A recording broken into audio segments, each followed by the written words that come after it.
আসসালামু আলাইকুম প্রিয় সপ্তম শ্রেণীর শিক্ষার্থীরা, আশা করি তোমরা ভালো আছো। আজকে আমি তোমাদের সাথে শেয়ার করব তোমাদের পাঠ্য বইয়ের ৫ নম্বর অঙ্ক থেকে ৯ নম্বর।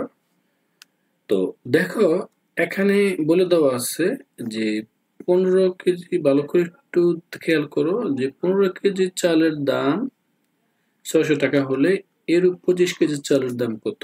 আমি একটু লাল কালি দিয়ে আরো মার্ক করতেছি, এটা খেয়াল করো। তো এই যে বিষয়টা, এখন আমার এটা কিন্তু ঐকিক নিয়ম দিয়ে করা যায়। কিভাবে? ১৫ কেজি চালের দাম ৬০০ টাকা, ১ কেজি চালের দাম হবে তোমার কত? এখানে এই ৬০০ ভাগ এই ১৫, তাহলে ২৫ কেজি চালের দাম খুব শর্টকাট নির্ণয় করতে পারি। বাট এখানে ঐকিক নিয়ম দিয়ে অঙ্ক করলে আমার অঙ্ক হবে না। আবারও বলি, ঐকিক নিয়ম দিয়ে করলে হবে না, একে করতে হবে অনুপাত সমানুপাত দিয়ে। তোমাদেরকে আবারও বলি, এখানে অবশ্যই অনুপাত এবং সমানুপাত দিয়ে সলভ করতে হবে। তো আমাদের অনুপাত সমানুপাত দিয়ে সলভ করার জন্য এই অঙ্কটা আমরা খুব সাধারণভাবে সলভ করবো। যখন অনুপাত সমানুপাতের ক্ষেত্রে বুঝতে হবে এখানে কিভাবে। দেখো, এখানে বলছে যে ১৫ কেজি চালের দাম ৬০০ টাকা হলে এই ২৫ কেজি চালের দাম কত? তা দেখো, এখানে চালের কেজি বাড়ছে, তাহলে দামও বাড়বে। অর্থাৎ এই ঠিক কথা বলা হয়েছে, চালের পরিমাণ বাড়লে দামও বাড়বে।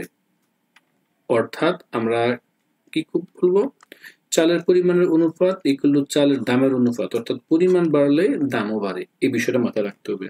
তো এবার আমরা পরিমাণটা লিখে ফেলবো। আমার পরিমাণটা ছিল এই ১৫ কেজি, কিন্তু আমরা নির্ণয় করবো কত? ২৫ কেজি। এই কারণে এই প্রথম ১৫ কেজি অনুপাত ২৫ কেজি, দাম ছিল কত টাকা? ৬০০ টাকা। তার সাথে কি বাড়বে?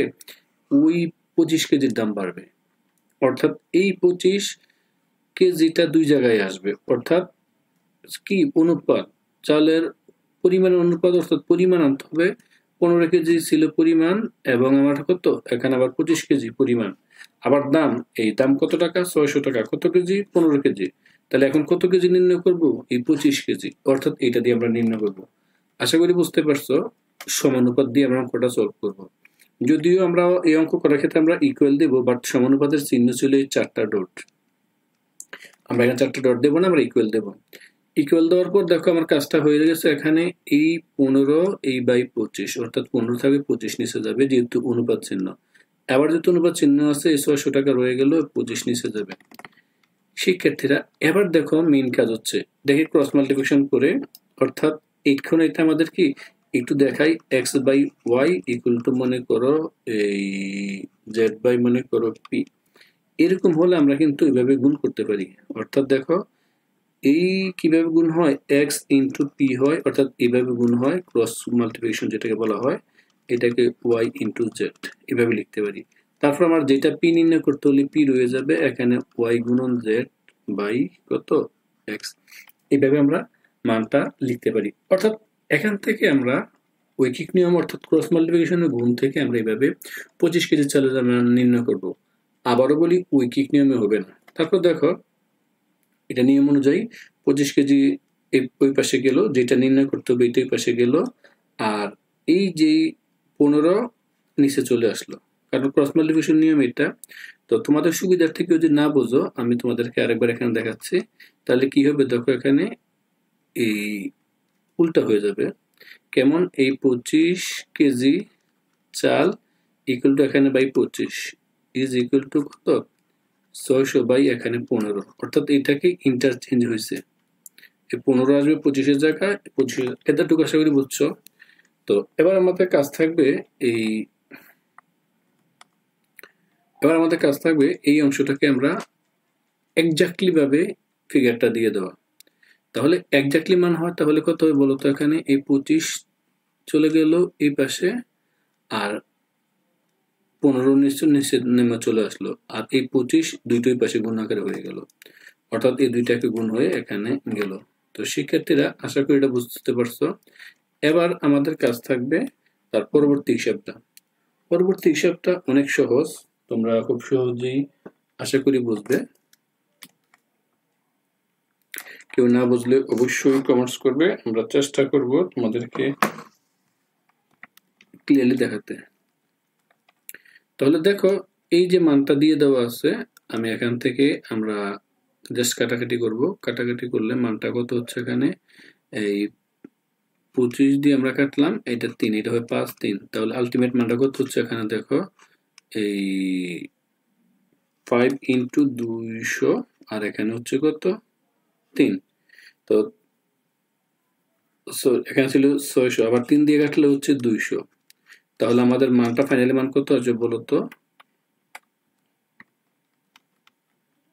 ফাইনালি আমার মান আসবে এই 1000 টাকা আসবে। তবে 1000 কে 25 দ্বারা ভাগ করতে হবে, অর্থাৎ 25 কেজি চালের দাম কত আসবে? এই টোটালি 1000 টাকা অ্যান্সার। এখানে কিন্তু আর 25 এখানে আনবো না কিন্তু, কারণ আমাকে চাইছে 25 কেজি চালের দাম। এটা হচ্ছে অনুপাত এবং সমানুপাতের মাধ্যমে উত্তর। কিন্তু যদি ঐকিক নিয়মে করতাম, দেখো একেবারে সহজ ছিল। ঐকিক নিয়ম দিয়ে করলে কত ছিল, যে 15 কেজি চালের দাম, এই 15 কেজির দাম, এই 15 কেজির দাম ছিল কত টাকা? এই 600 টাকা। তারপরে এখানে কত, 1 কেজির দাম হতো, আমি একটু ঐকিক নিয়ম দিয়ে দেখাচ্ছি, 600/15। তারপর কত হতো, 25 কেজির চালের দাম। তাহলে 25 কেজির চালের দাম কত হতো এখানে দেখো, যদি আমি এখানে লিখতাম এই 600 ইন্টু 25/15, এটা দিয়ে কাটতাম 5 হয়, এটা কাটতে কত হচ্ছে 3, তার 3 দিয়ে কাটলে কত হচ্ছে এখানে 200, অর্থাৎ কত হচ্ছে 5 দুগুণে 10 দিয়ে 00, তাহলে আমার উত্তর হয়ে যেত অর্থাৎ 1000 টাকা। এটা হচ্ছে ঐকিক নিয়ম। বাট ঐকিক নিয়মটা যদি আমি এখানে করি আমার অঙ্ক হবে না, কারণ কি অধ্যায়টা হচ্ছে তোমার এই অনুপাতের অঙ্ক, তাহলে তোমার পরীক্ষায় তো অবশ্যই অনুপাতের মাধ্যমে সলভ করতে হবে। যদি তোমরা অনুপাতের মাধ্যমে সলভ করতে না পারো তাহলে কিন্তু নাম্বার পাবে না। তাহলে শিক্ষার্থীরা এই বিষয়টা মাথায় রাখতে হবে, অনুপাতের অঙ্ক আসলে অবশ্যই অনুপাত দিয়ে সলভ করতে হবে, সমানুপাত আসলে সমানুপাত দিয়ে সলভ করতে হবে, ঐকিক নিয়ম আসলে ঐকিক নিয়ম, কোনো কিছুই না বলে আলাদা বিষয়। বাট এই অধ্যায়টা যেহেতু অনুপাত এবং তোমাদের নাম্বার এখানে আছে, এটা মাথায় রাখতে হবে। এবার আমরা 5 নাম্বার সলভ করলাম, এবার আমরা সলভ করব 6 নাম্বার কোশ্চেনটি।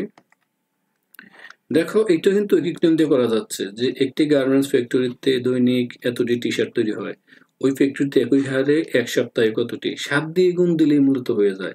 বাট এখানে অঙ্কটা হবে না, অঙ্কটা করতে হবে অনুপাত সমানুপাতের মাধ্যমে। তো অনুপাত সমানুপাতের মাধ্যমে করতে হলে এখানে লক্ষ্য করো, দিনের সংখ্যা বাড়লে শার্টের পরিমাণও বেড়ে যাবে। আশা করি বুঝছো। তার কারণ একদিনে করতে পারে, আমাকে নির্ণয় করতে হবে 7 দিনের। তাহলে আমরা ওই আগের মতোই লিখবো, তাহলে অর্থাৎ আমরা দিন 1 সপ্তাহ 7 দিন, তাহলে দিনের অনুপাত 1 অনুপাত দিনের অনুপাত হবে, আর এটা হবে শার্টের অনুপাত। তাহলে দিনের অনুপাত কত ছিল, একদিন, একটি গার্মেন্টসের দৈনিক একদিন ছিল, নির্ণয় করতে হবে 1 সপ্তাহ মানে 7 দিন, তাহলে 1 অনুপাত 7 ইকুয়াল টু কত, 500 অনুপাত 7। বুঝতে পারছো কিনা? অর্থাৎ যেটা নির্ণয় করতে হবে এটা 2 পক্ষে গুণ হবে, তাহলে আমরা নির্ণয় করতে পারলাম। তাহলে এবার আমরা ওই অনুপাত মানে ভাগ দিয়ে দিলাম, তারপর ঠিক আগের মতোই এই 550 এখানে এটা ভাগ হয়ে গেল। এবার আমাদের যে কাজটা থাকবে, কাজটা হচ্ছে এই 7 দিনের তৈরি শার্ট, তাহলে 7 এখানে চলে আসবে, আর এইটা ওই পাশে গুণ চলে যাবে। আর 1 তো ধরো এখানে আসলেও কোনো পরিবর্তন নেই, 1 দিয়ে গুণ দিলে হয় না, অর্থাৎ 7 দ্বারা যদি গুণ দেওয়া হয় এটা হয় 3850, অর্থাৎ 3850টি আমাদের এখানে এই শার্ট তৈরি করা যাবে 7 দিনে। তো শিক্ষার্থীরা 1 সপ্তাহ তৈরি করা যাবে। তোমরা যদি ঐকিক নিয়ম করো, ঐকিক নিয়ম তো এটা ইজিলি হয়ে যাবে, যে একদিনে কতটি হয়, 550টি, তাহলে 7 দিনে কতটি হবে, 7 দ্বারা গুণ হবে ইন্টু 7, তাহলে গুণ করলে কত হচ্ছে দেখো, এই 3850টি।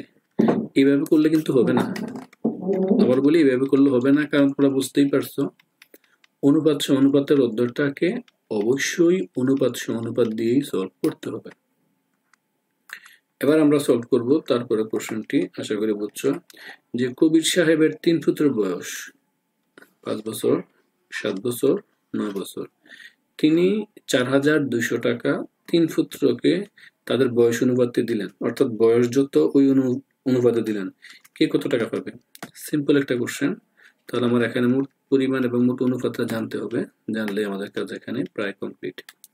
তাহলে আমরা এখানে কবির সাহেবের মোট টাকার পরিমাণ 4200 টাকা, এটা তোমরা বুঝছো, এটা নিয়ে আসলে কারো প্রবলেম নাই, 4200 টাকা দেওয়াই আছে কবির সাহেবের। এবার আমরা দেখবো 3 পুত্রের বয়স, এই বয়সটাই হচ্ছে অনুপাত, আশা করি বুঝতে পারছো। 3 পুত্রের বয়স তো দেওয়া ছিল, এটা এই বয়সটাই অনুপাত, অনুপাত অনুসারে দিয়েছে, কারণ প্রশ্নে বলে দিয়েছে 3 পুত্রকে তাদের বয়স অনুপাতে এই টাকাটা দিয়েছেন, এই কারণে তাদের বয়সটাই হয়ে গেল কি অনুপাত। এবার এই অনুপাতগুলোকে যোগ করতে হবে, কারণ যোগ করে ভাগ দিতে হবে, অর্থাৎ তাদের প্রাপ্ত টাকার অনুপাত নির্ণয় করে ফেললাম, বয়স অনুপাতেই কি টাকার অনুপাত, তাহলে অনুপাতগুলো যোগ করলে কত হচ্ছে 21। আশা করি বুঝতে পারছো, অর্থাৎ পরিমাণগুলো যোগ করলেই হবে। এবার আমাদের যে কাজটা করতে হবে, এই যে এত টাকার এই টোটাল এই টাকাটা কত ভাগে ভাগ হয়েছে, 21 ভাগে ভাগ হয়েছে, অর্থাৎ 4200 টাকাটা কত ভাগে ভাগ হবে, 21 ভাগে। এবার যার যেটা পরিমাণ, যে 5 অনুপাত পাবে তাকে 5 দ্বারা গুণ করব, যার বয়স 7 তাকে 7 দ্বারা গুণ করব, যার পরিমাণ 9 দ্বারা গুণ করব। আমরা এটাই করব, অর্থাৎ মোট পরিমাণটাকে আমরা ওই অনুযায়ী গুণ করব। তাহলে প্রথম পুত্র পাবে টাকা ছিল 4200 টাকার কত অংশ, 21 ভাগের 5 অংশ পাবে, কারণ এটা আমরা আগে বুঝতে হবে কি পরিমাণ অংশ পাবে, 21 ভাগের 5 অংশ পাবে। তাহলে 21 দ্বারা কাটাকাটি করলে কত হচ্ছে 200, 200 কাটলে 200 কে 5 দ্বারা গুণ করলে হচ্ছে 1000 টাকা। তাহলে প্রথম পুত্রের বয়স ছিল 5, তাই সে মোট এই 21 ভাগের 5 অংশ পাইছে। দ্বিতীয় পুত্রের বয়স ছিল 7, তাহলে সে তার 21 ভাগের 7 অংশ পাবে মোট টাকার। তাহলে মোট টাকার যদি 7 অংশ পায়, তাহলে আমরা যদি একটু কাটাকাটি করি, তাহলে দেখো এই 21 দ্বারা কাটলে কত হচ্ছে, এখানে 200, 200 × 7 = 1400 টাকা পাইলো। কে পেলো বলতো, এই দ্বিতীয় পুত্র। তাহলে তৃতীয় পুত্র কত পাবে, দেখো তৃতীয় পুত্র পাবে, তার তৃতীয় পুত্র সবচেয়ে বেশি পাবে, কারণ সে 9 ভাগ, অর্থাৎ এই 21 ভাগের 9 ভাগ তার পরিমাণ তো ছিল। 21 ভাগের 9 ভাগ হলে কাটাকাটি করলে 21 দ্বারা কাটলে এটা হচ্ছে আমার কত, 200 হচ্ছে। আশা করি তোমরা এটা বুঝতে পারছো। এটা হচ্ছে তোমার কত, 200, এটা কাটলে হচ্ছে 200, তার 9 দুগুণে 1800, অর্থাৎ সে 1800 টাকা পেল। অর্থাৎ 3 পুত্র যথাক্রমে পেল কত টাকা বলতো, প্রথম 1000 টাকায় পেল একজন, 1400 পেল 1800, অর্থাৎ যার বয়স ছিল 5 মানে 5 অনুপাত সে পেল 1000, যার ছিল 7 সে 1400, যার বয়স ছিল 9 সে পেল 1800 টাকা। অর্থাৎ বয়স অনুপাতে দিতে বলছে, আমরা বয়স অনুপাতে দিয়ে দিলাম। শিক্ষার্থীরা আশা করি এতটুকু তোমরা বুঝতে পেরেছো। এবার আমরা সলভ করব তারপরে দুটি অঙ্ক। শিক্ষার্থীরা এবার দেখো 8 নম্বর প্রশ্নটি। 8 নম্বর প্রশ্নটি খুব ইজি, আগের মতোই বলছে এই যে টাকার পরিমাণটা, এই 2160 টাকা রুমি, জেসমিন ও কাকুলির মধ্যে 1:2:3 অর্থাৎ 1:2:3 অনুপাতে ভাগ করে দিলে কে কত টাকা পাবে। খুবই একটা সিম্পল কোশ্চেন, আমাদের আগের মতোই, যেহেতু মোট টাকা এবং অনুপাত দেওয়া আছে, অনুপাতগুলোকে আগে যোগ করতে হবে। মোট টাকাটা লিখে ফেললাম এবং অনুপাতগুলো প্রদত্ত 1:2:3 অনুপাতগুলো লিখলাম এবং অনুপাতগুলোকে যোগ করতে হবে, অর্থাৎ মোট টাকার পরিমাণটা তো লিখবই প্রশ্ন দেখে দেখে, প্রদত্ত অনুপাতগুলো লিখবো এবং অনুপাতের গুলো যোগফল সবসময় নির্ণয় করতে হবে। এবার দেখো সিমিলার ওয়ে আগের মতো, দেখো প্রথম যে রুমি কত টাকা পেল, এই 2160 টাকার তার মোট 6 ভাগের 1 ভাগ পাবে। তাহলে জেসমিন পাবে এই 2160 টাকার কত অংশ বলতো, 6 ভাগের, যেহেতু তার অনুপাত 2 সে 2 পাবে। আর কাকুলি পাবে 2160 টাকার 3 অংশ। তো আগের মতোই এটা তোমরা বুঝতে হবে, অনুপাত দিয়ে করতে হবে, অন্যভাবে যেহেতু অনুপাত দিয়ে করতে হবে। তাহলে আমরা লিখবো রুমি পাবে কত, 2160 টাকা। ভালো করে খেয়াল করো, রুমি পাবে আমার কত, এই 2160 টাকা, 2160 টাকা কত, 6 এর 1 অংশ, 1 অংশ কাটাকাটি করলে হচ্ছে কত, 360, ওটা 360 টাকাই পাবে। তো আশা করি এই রুমির অংশটা তোমরা বুঝতে পেরেছো। এবার রুমির পুরো টাকাটা পাবে জেসমিন। জেসমিন পাবে এই 6 ভাগের 2 অংশ, কত টাকার, 2160 টাকার। 6 দ্বারা টাকাটা করলে কত হচ্ছে, 360, অর্থাৎ যদি 360 2 দ্বারা কাটলে কত হচ্ছে, 720 টাকা। তাহলে জেসমিন পাবে 720 টাকা এবং কাকুলি পাবে কত অংশ বেশি পাবে, তার পরিমাণটা ছিল 3, অর্থাৎ মোট 6 ভাগের সেই 6 ভাগের 3 অংশই পাইছে। কাটাকাটি করলে এটা তো 360 হয়, 360 গুণন 3 হয় 1080 টাকা। অর্থাৎ তার 3 জনের টাকার পরিমাণ যথাক্রমে হচ্ছে কত, এই 3 জনের টাকার পরিমাণ, একটা হচ্ছে তোমার 360, 720, 1080। এই 360 720 1080। তো শিক্ষার্থীরা এই অঙ্কটাও সহজ ছিল। এবার আমরা 9 নম্বর কোশ্চেনটি সলভ করব। প্রিয় শিক্ষার্থীরা, এটাই আমার এই পর্বের লাস্ট। আশা করি তোমরা বুঝবে, আর যে না বুঝবে সে তো কমেন্টস করবেই। তো দেখো, কিছু টাকা আমার তিনজনের মাঝখানে দিয়ে দেওয়া হলো। লাবিব, সামি ও সিএম এর মাঝখানে এই টাকাটা দেওয়া হলো অনুপাত। তাহলে ভাগ করে দেওয়া হলে সিয়াম এত টাকা পেলে লাবিব ও সামি কত টাকা পাবে? আগে মোট টাকা দেওয়া ছিল, এখন একজনের টাকা দিয়ে দেওয়া আছে। কার টাকা দেওয়া আছে? সিয়াম। সিয়াম এর অনুপাত কত বলতো? 2 অনুপাত। অর্থাৎ সে 2 ভাগের টাকাটা হচ্ছে 180। তাহলে তার 5 ভাগের টাকা কত হবে? 4 ভাগের টাকা কত হবে তা নির্ণয় করতে হবে। খুবই সহজ অঙ্ক, আমরা চেষ্টা করব বুঝাতে ক্লিয়ারলি, মনোযোগী হবে। তো দেখো, এই যে সিয়াম পাবে 180 টাকা এবং সিয়ামের এই লাবিবের টাকা, সামির টাকা এবং সিয়াম এর টাকা, এর অনুপাতগুলো হলো এটা। তাহলে সিএম এর টাকার অনুপাত হলো এটা। তাহলে আমরা এখান থেকেই লিখতে পারি সিএম এর যে টাকাটা পাবে অর্থাৎ লাবিবের টাকা আর সামির টাকা, এটা হচ্ছে এই অনুপাতে। যেহেতু সিএম এর টাকা আমরা নির্ণয় করেই ফেলেছি, তাহলে যারা পায় নাই তাদেরটা লিখলাম। তো এটা বুঝতে পারছো কিনা? অর্থাৎ সামির টাকা এবং সিএম এর টাকা। এবার আমি দেখবো, ভালো করে দেখো, সামির টাকা, সিএম এর টাকা ভালো করে বোঝানো। এই সামির টাকা এবং সিএম এর টাকা কত? 4, 2। তাহলে সামি 4, সিএম 2। আবার বলি, সামি 4, সিএম 2। এটা বুঝতে পারছো কিনা? আমরা দুইটাই সমান করে লিখলাম। তাহলে এই দেখো, যেহেতু টাকাটা বলে দেওয়া আছে সামির টাকা এবং সিএম এর টাকা, তাহলে এই সামির টাকা, সিএম এর টাকা, সামির সিএম অনুপাত আমি লিখতে পারলাম। অনুপাত মানে ভাগ। তাহলে এটা ভাগ, অনুপাত মানে যেহেতু ভাগ, ভাগ হয়ে গেল। তারপরে এখান থেকে আমি নির্ণয় করে ফেলবো এই টাকাটা, বা এই সামির টাকা, সিএম এর টাকা, বা 4, 2। এর মাঝখান থেকে সিএম এর টাকাটা আমি লিখে দিলাম, কারণ সিএম এর টাকা ছিল 180 টাকা, উল্লেখ করে দিলাম। তারপর এখানে রইল কি? সামি। আমি সহজে হিসাব করতে পারবো, অর্থাৎ ওই পাশে যদি গুণ করি 180 ওই পাশে গেলে এটা গুণ হয়ে যাবে। 2 দ্বারা কাটলে হয় কত? এখানে এই 9, 190 × 180, 4 9 36, অর্থাৎ 360।